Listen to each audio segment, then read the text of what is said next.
Penerapan Pancasila dari masa ke masa. Materi ini ada pada bab 1 materi kelas 9.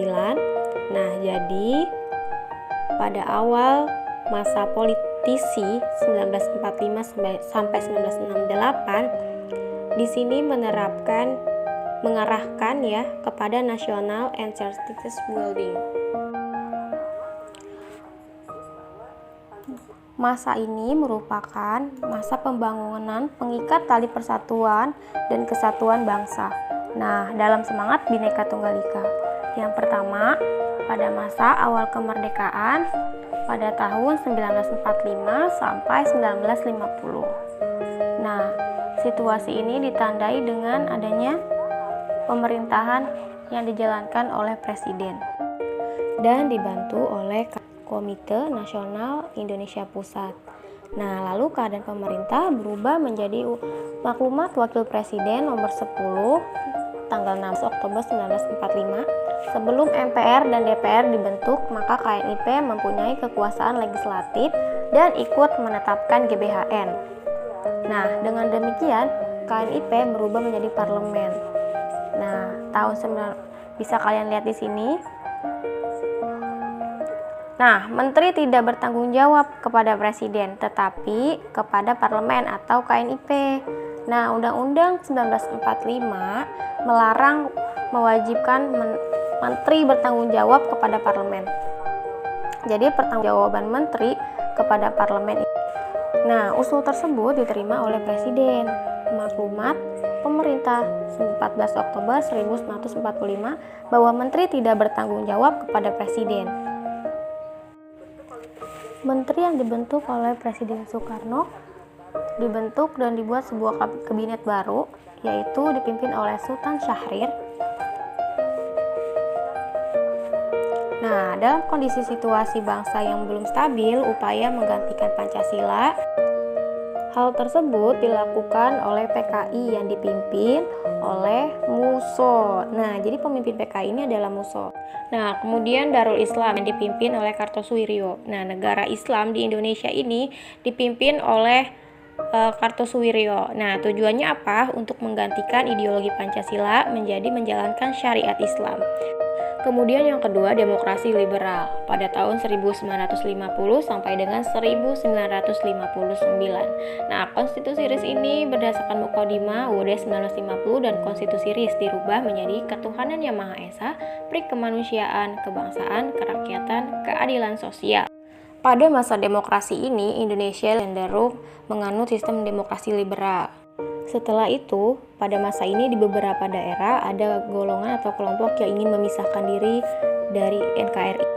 Kemudian yang ketiga, masa demokrasi terpimpin pada tahun 1959 sampai tahun 1965. Masa ini disebut masa Orde Lama, yang mana dikembalikannya Undang-Undang Dasar 1945, yang mana ditandai dengan adanya dekret presiden.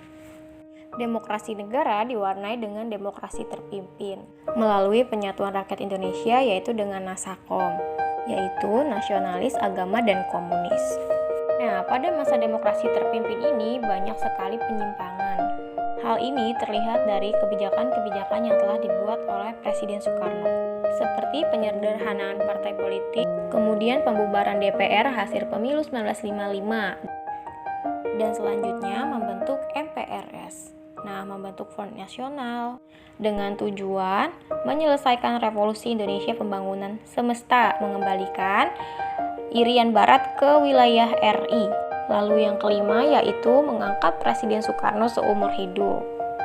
Nah, tindakan-tindakan itu justru menjauhkan kita dari nilai-nilai Pancasila dan juga Undang-Undang Dasar 1945.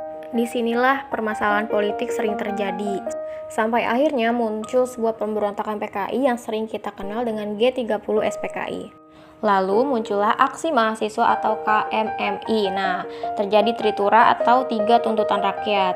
Nah, membubarkan PKI, membersihkan kabinet, kemudian turunkan harga atau perbaikan ekonomi. Selanjutnya yang kedua, masa ekonomi. Nah, pada tahun 1969 sampai 1994. yang mana Presiden Soekarno mengeluarkan Super Semar atau Surat Pemerintah 11 Maret kepada Soeharto, seperti membubarkan PKI dan menyatakan sebagai organisasi terlarang sejak 12 Maret 1966. Sejak saat itu, roda pemerintahan terus berjalan dan MPRS sebagai lembaga tertinggi segera bersidang dan mengambil keputusan-keputusan penting. Salah satunya adalah mengangkat Soeharto menjadi presiden untuk menggantikan Presiden Soekarno. Dinamika pemerintahan di Indonesia pun mengalami perubahan, yaitu masa Orde Baru. Kebijakan-kebijakan baru yang diterapkan oleh pemerintahan Orde Baru yaitu melaksanakan pemilu pada tahun 1971 sampai 1977, artinya 5 tahun sekali. Kemudian menyederhanakan partai politik hanya menjadi 3, yaitu PPP dan Partai Golkar juga PDI Perjuangan. Yang ketiga, diterapkannya pedoman penghayatan dan pengamalan nilai-nilai Pancasila atau P4 sebagai dasar pengamalan Pancasila dalam kehidupan bermasyarakat dan bernegara. Selanjutnya, Pancasila sebagai satu-satunya asas bagi organisasi sosial politik di Indonesia.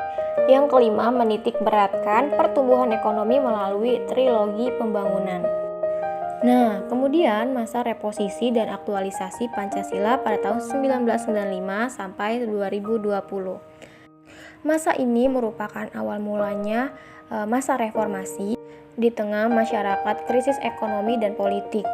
Penerapan nilai-nilai Pancasila pun dilakukan oleh seluruh elemen-elemen bangsa dan negara, dengan mengukuhkan bahwa nilai-nilai Pancasila sebagai sumber dan segala sumber hukum.